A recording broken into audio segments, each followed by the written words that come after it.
As we dust off our bare feet on the welcome mat, Children's Minister Tracey Martin speaking to a young person inside. Oh, okay. All right. She's visiting a community remand home. This one houses up to 5 youth offenders while they're going through the court system. It's one of 8 around the country, with the government hoping to open another 6 by July next year. Minister Tracey Martin says it's a much-needed change to the youth justice system.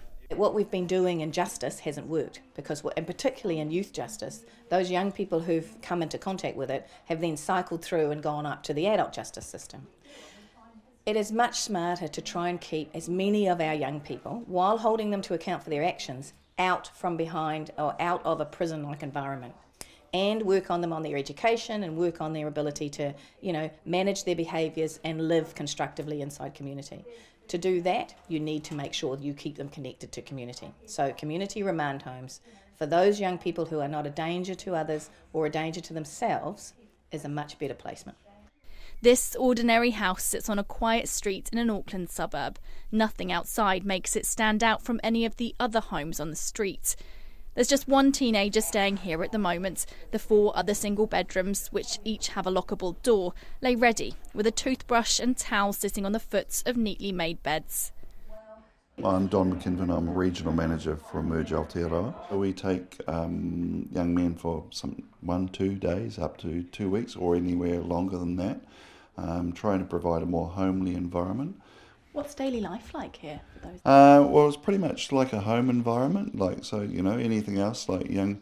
It's a mixture of what you might have as a domestic environment in a home and or schooling. So while here, young men still attend some schooling, and so there's a teacher that comes in and actually works with them. But obviously there's the shorter stay makes that a little bit disrupted. But so there's a range of activities that take place. There's staff around the clock and inside the building, but people don't just stay here, they can go out, and so they can go on trips and go swimming and do various things. But we're dealing with 12 to 18-year-olds, so activities, sports, all sorts of things like that. As well as the bedrooms, there's a communal living room, a dining room, a kitchen and a study room.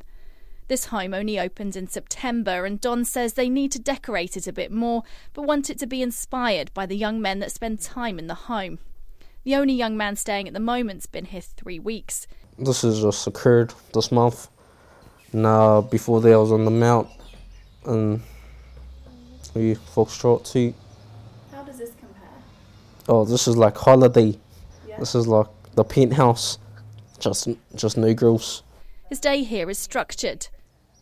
Wake up, clean your room, shower, breakfast, have a hui with the staff.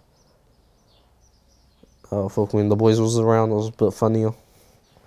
Other than that, come here on weekdays, learn. Yeah, just been studying for my licence. Getting his licence, he says, will give him freedom. He doesn't need to ask his family for lifts. It's early days for this home, but Don McKinnon says they've already seen success.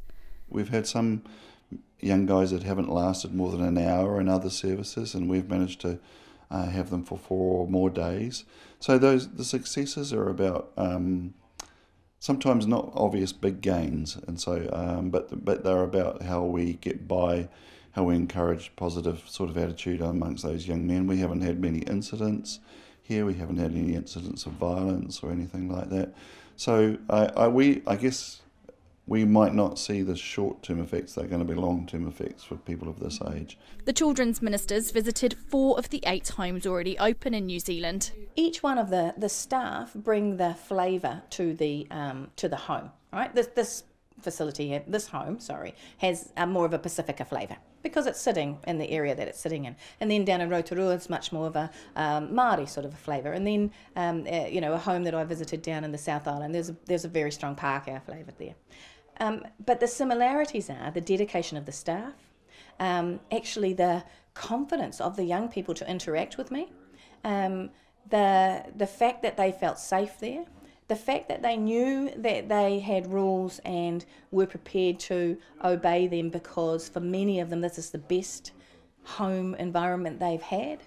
And And just their willingness, once they got that trust with the staff inside the homes, to then sit down and have a look at their education and look down, at getting a driver's license and things like that. It's the similarities, it's the passion of the staff in it, I think, that it's been what's most marked for me. While she can't put an exact figure on the number needed to ensure young people on remand don't end up in prison cells, she hopes to see many more in the future. The ultimate goal would be, let's have at least one in every community in New Zealand, so that we can keep our young people, they're ours, they're all of our young people, keep them close to community. And you think that's the key to breaking the cycle? I believe it's the key to breaking the cycle. These young people didn't just wake up one day and decide they were going to go and break the law.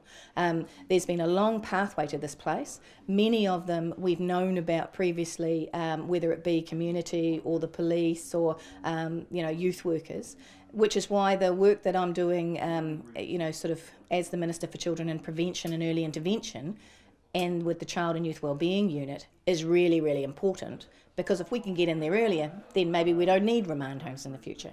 For First Up, Lydia Batham.